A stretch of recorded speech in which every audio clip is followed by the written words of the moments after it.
so many different lives. Okay, so I have more questions, but I want you to have the chance also to ask. So if you have questions or comments for Saba, please raise your hand. I'm happy to repeat them after you ask. What surprised you most about this that you didn't expect? I think what was so surprising was how open everyone was to me, and I was so grateful to them and all the people that I interviewed, because I thought I would have a lot harder of a time getting people to open up to me. The third generation of girls, understandably, a lot of them were single, trying to get married, so they would say to me a million times, "You swear you're going to change my identity, you're going to change my name, so no one would know that I'm telling you all of this." And I said, absolutely. For the first generation of women, everyone in their family's dead. Their husbands are gone, their in-laws are gone, so what surprised me the most was the amount of honesty. I mean, they were talking about their mother-in-laws as if, they never existed or something. And also what surprised me the most was I went in there, my original thesis was to look at the concept of religious rituals. And when you sat down with these women, my thesis turned into the concept of najiv, purity and sexual purity. I did not go in asking 90-year-old women about sex. Believe me, it was the last thing that was on my mind.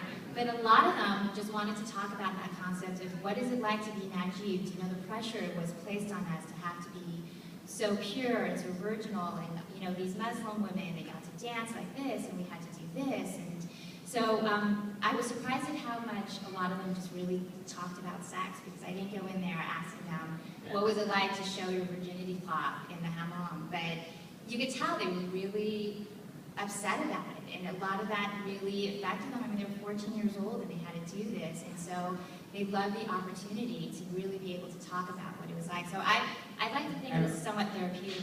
Are they glad for their grandchildren's sexual freedom, or do they feel indifferent? They don't know about their grandchildren. Fair enough.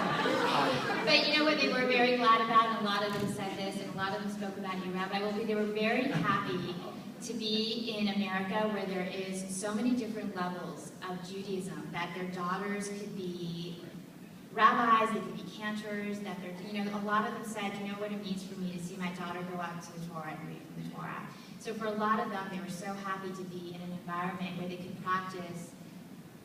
Is there greater pressure on young Persian women to get married and have kids than there are for their American-born contemporaries? Oh, absolutely, absolutely, absolutely. But there's also pressure to also go beyond that, to also have gone to UCLA and have a good job that you're supposed to give up when you get married, to then go back to when your children get older, and to marry the right guy, that your parents approve of the town he's from. I mean, it was, what it ended up being with my third generation really was a therapy session. For those of you who are